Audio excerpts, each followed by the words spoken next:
We're happy to have you again to join us on the Phil Taylor Jones Show. Today's focus is going to be the debacle that took place last evening, known as the 7th Republican presidential debate. I'm Phil Taylor Jones, your host, and let's jump into that cesspool right now. Yes, they had the 7th debate.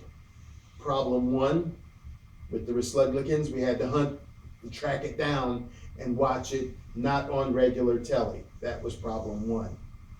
Problem two, and this was the problem that drove away frontrunner Donald Trump from even participating in the debacle, and that was that it was hosted by Fox News with none other than that bag of garbage, Megyn Kelly, and her two side bags, Wallace and Bret Baier. I can understand very much so why Donald Trump would want to avoid dealing with this bag of garbage. And I'm not just talking about a bag of trash when I talk about Megyn Kelly. This woman is garbage, dirty garbage, the kind of garbage that you smell about 2 miles before you get to it. The kind of filthy, dirty garbage that even rats stay away from. This woman is disgusting, in Donald's own words. Just to look at her sneery rat face makes me want to defecate.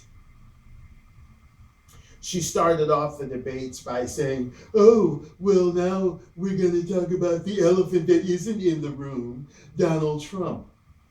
I mean, come on. These supposed journalists are nothing but dirtbags.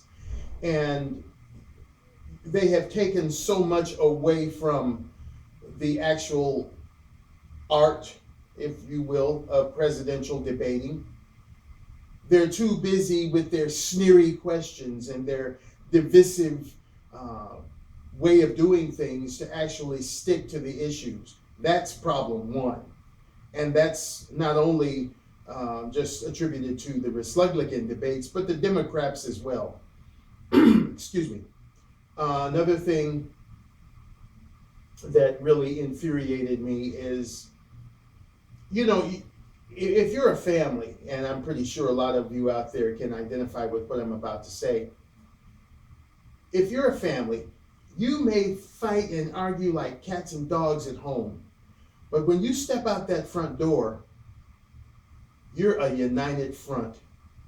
Nobody can get in between you. You're a family. You're resolute at sticking together to hold up that family honor.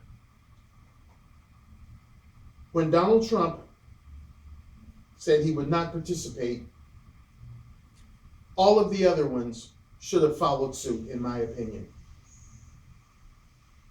You mess with one of us, you mess with all of us.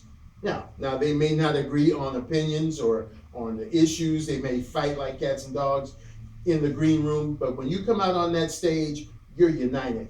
Why? Because you've got Democrats in the White House that you've had in there for the past soon to be 8 years that have caused nothing but pure hell for all American families involved. And this is your bid to try to take that White House back. America is watching you. The world is watching you. I would have backed Donald Trump to the nines if I had been one of those candidates. All of them should have stood resolute with Donald. Go over to his program that he had on, which was far better than the debates where he was raising money for our veterans that are not cared for by our country. I would have gladly, as a Republican fellow candidate, wanted to join him there instead of facing off with those 3 idiots that call themselves moderators. Okay, we went on with the debates. It was just ridiculous. Ted Cruz had to get on Megyn Kelly about asking stupid, divisive questions and stated that if she said one more mean thing, he was going to leave the stage, which I gave him no credit for. If he was going to do it, he should have just walked. and say, you answer that stupid question yourself, you luciferous bitch. And excuse my language, but that's what she is. They went on to bicker back and forth. He and Rubio. I'm referring to Cruz. What were they trying to do? Out Latino each other? Who's more of a primo Latino? You know, it's stupid, divisive. This was the worst debate I think we've ever seen. And why? I'll tell you. It's too damn many of them. 3 of those debates would have been suffice. Give you a chance to see the person in action, how they answer the questions, you know, how straightforward they are, what they're all about, because they're having rallies in every state they can get to. They've got access to tele, radio, internet, printed media like newspapers and magazines. So all of these debates are ludicrous.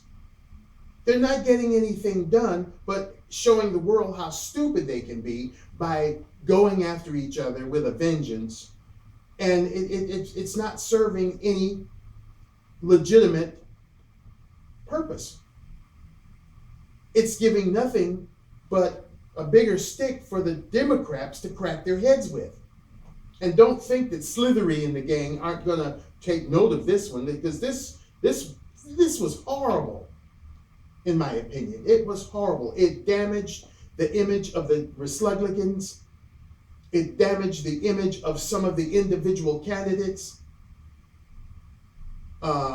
Christie, again, led the charge in not letting them put him in a box as to start slinging the mud.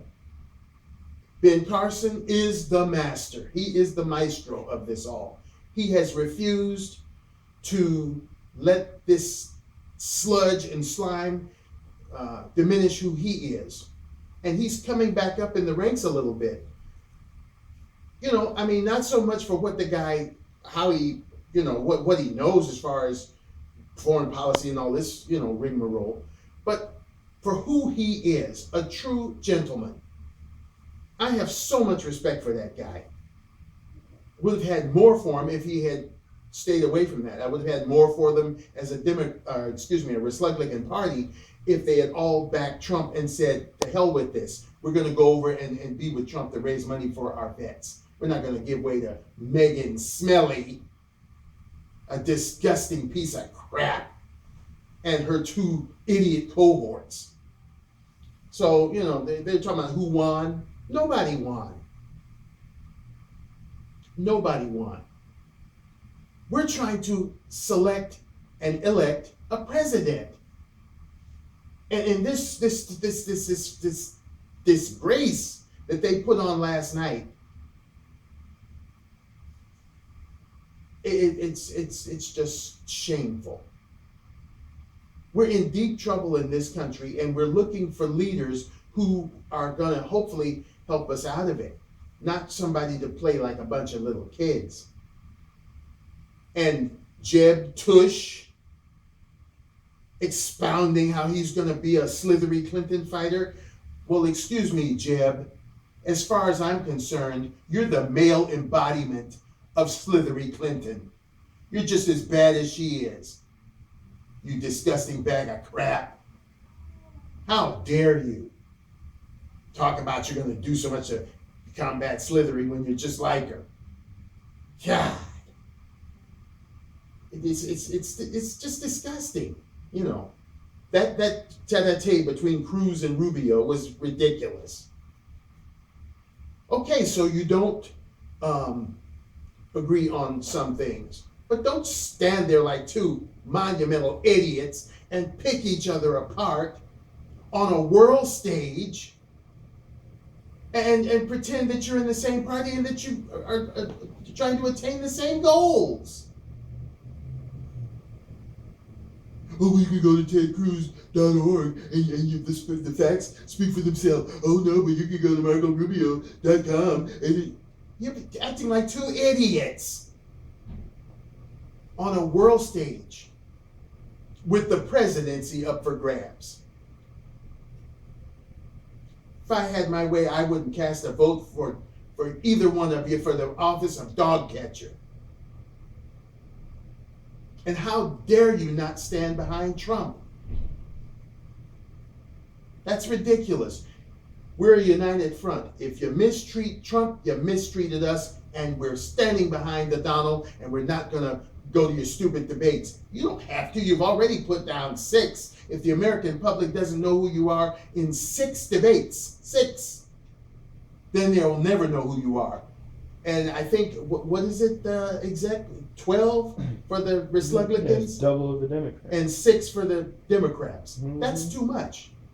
You know, and the more they're on the stage, and the more these idiot moderators go after them, it just unravels the ball and just shows that it's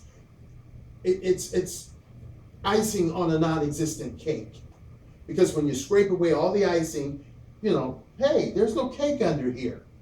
So you just get a mouthful of goo. Well, some people like icing, but you know, I like a little cake there too, some substance. And last night's debacle showed none of that. So you ask me who won, nobody won. The American public lost. If anybody did win, it was Donald Trump. Because he actually put something on telly that made sense, that made people smile, that made people in their hearts feel good, because he did something for our troops. Raised approximately $6 million or more for the various organizations that support and help our troops, since their own country failed to do that. So if anybody won last night, and he wasn't even there, it was the Donald. Good on you, mate, for looking up and helping our troops. And staying away from idiots like Megyn Smelly. New name for her now. Yeah. Because she's smelly just like garbage. And I'm talking dirty garbage. If anybody's the biggest loser, pardon the pun, TV show that's out there, if anybody's the biggest loser in this debate, it's the one that made the first opening statement. I think it was Marco Rubio. That was Cruz, yeah. Ted Cruz, excuse me. He was made the most asinine, immature statement ever on any debate to date that we had so far. He starts off by saying, okay, you're stupid, you're immature, that person's fat. Okay, now that we got the Donald Trump part over with, that was ludicrous and insane. You're insulting another member of the party just because you have issues going back and forth, when in fact you should have been out there supporting him and everything. That was ludicrous and immature of him to do. That was real stupid. Talk about a steaming pile of horse turds. Like trying to be funny. What a feeble attempt at humor. Anyway, you're right. And then the moderators too. Moderator, the one you bag of crap you've been talking about, had the balls to go in there and correct one of them, saying, I read this report, or I saw this video, and it says where you did do this and so and thus and sort, and you did do that, and then try to argue back and forth when they're not supposed to be arguing with the people. They're supposed to be arguing amongst the candidates. And then another one of the other moderators saying, you don't get 30 seconds to argue with me. No, you don't get 30 seconds to argue with me about that. You know, it was insane. The whole thing is stupid. It was a laughing stock. You know, they before the person can finish their statement, ding, ding, ding, ding, ding. I mean, for goodness sake, and especially with the Democrats, it's only 3 of them. Mm-hmm. I mean, come on, let them finish their darn statement. And these are the most unprofessional people that I've seen under the guise of journalists. Who hit them over the head with a journalist magazine or a book and told them they know how to be journalists? They're stupid, idiots. Especially in their statement about what happened with Trump, claiming that they're going to keep with their journalistic standards. Say, what journalistic standards? If you had any, you wouldn't have been talking about Trump in such a bad way that he didn't want to be bothered with you. And I don't think he actually said he didn't want her there. He clarified that he didn't say that he demanded she leave. I'm not sure. It was kind of hazy about that. But to the point where your journalism standards make someone not even want to be a participant, you know, that's some good standards, aren't they? From day one, it's been, well, so-and-so said this about you, and well, what are your feelings? How does that help the country? Why do we need to know how much someone doesn't like another candidate, or how good someone can argue against someone else? How is that going to help our country? Right. You know, if they want to do a talk show where it's gossip about the celebs and all of that, what they're doing, what they're saying, then that's okay, that's fine. But we're talking about the president's I can't even speak. Presidency of the United States, where the issues are our safety in our country, whether somebody's going to come over here with a bomb and blow us to kingdom come. Our economy, why are all the jobs leaving? And, people out on the streets hungry.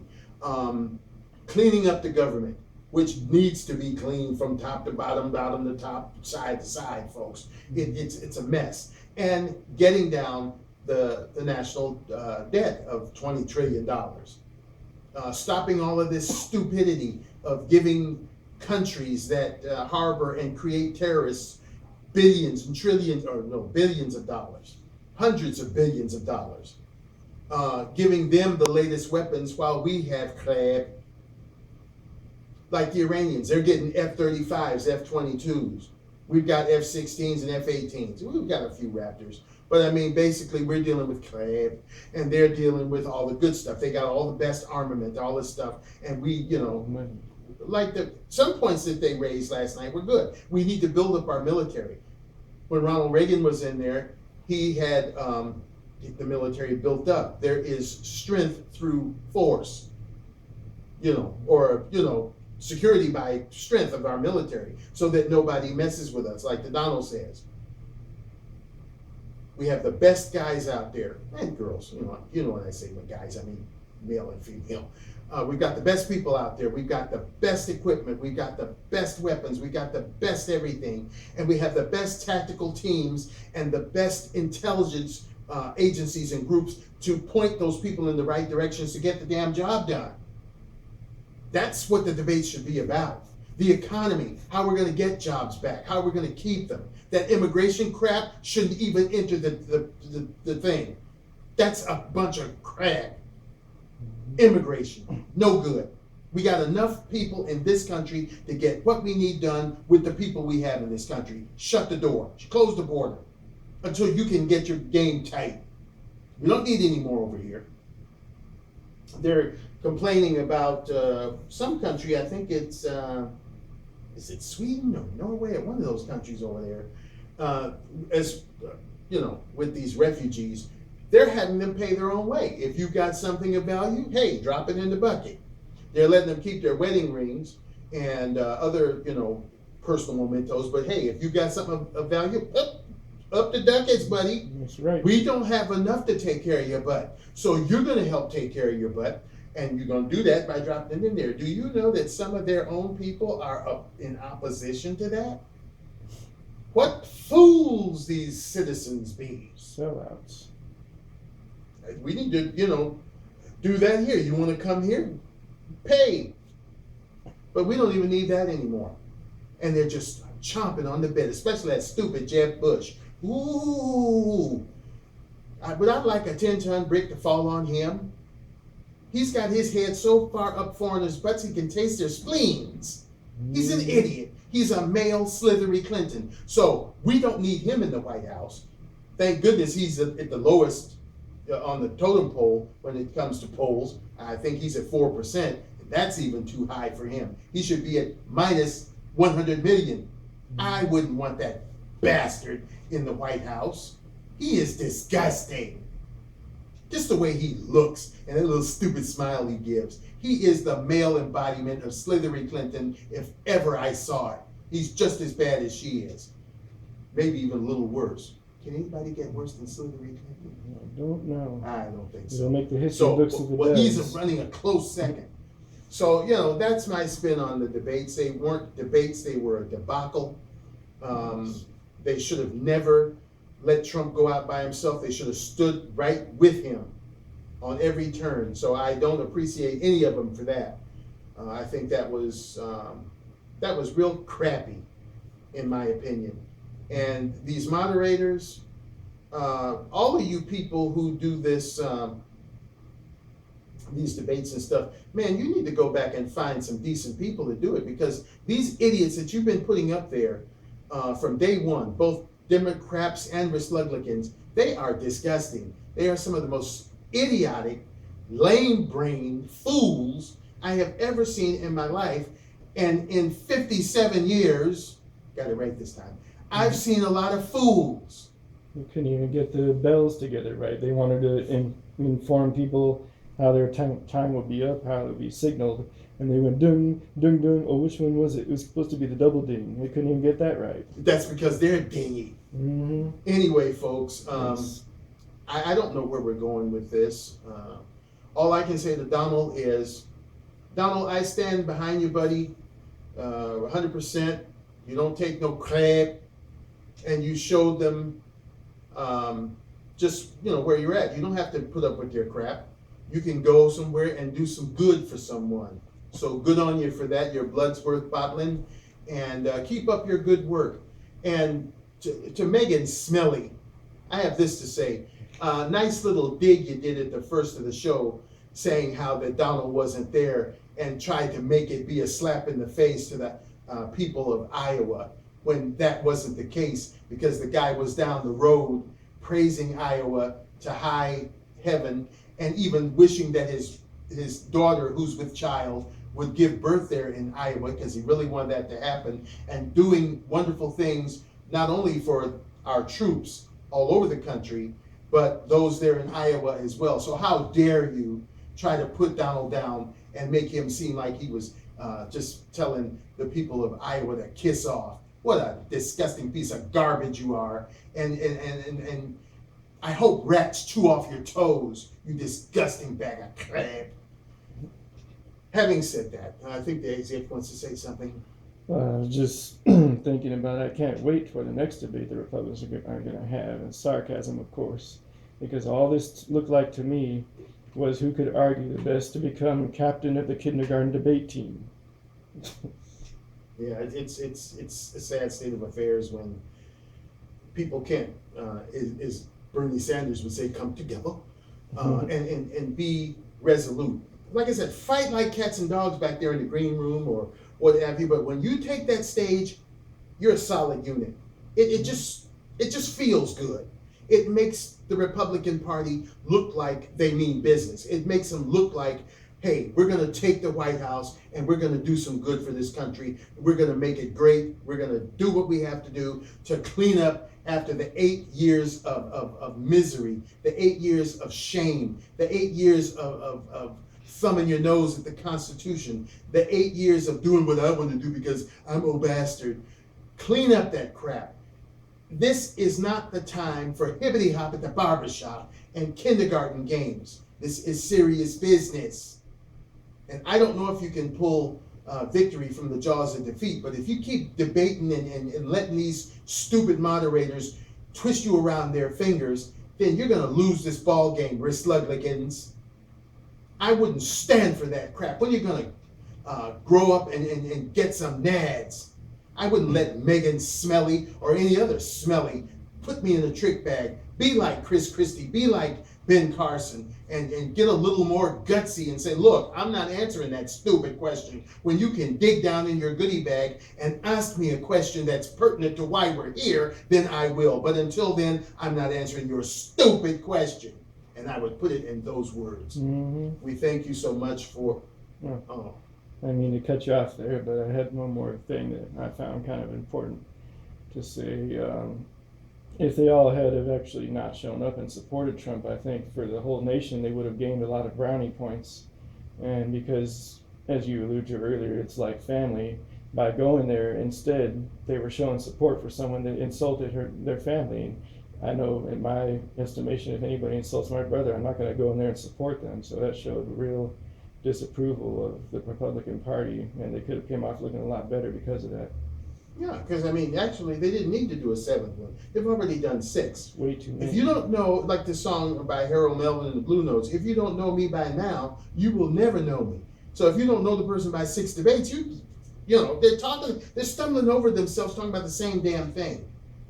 How do you fry an egg? You put a little oil in the skillet, you let the oil, get hot, and you put the egg in there. You season it to your taste. If you want to put a little salt and pepper on it, or if you just want to eat it straight, that's the way you make the egg. If you don't flip it over, if you want the sunny side up, and you flip it over, and you crunch it a little bit so that, the yolk can...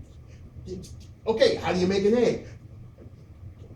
Come on, how do you fry an egg? It's the same thing. It's like playing your favorite song over and over again until you get tired of it and then continue to Well, do it's so. very tiring. It's overrated now. You know, it's overtiring. They're bickering and they're fighting, and it's just a mess.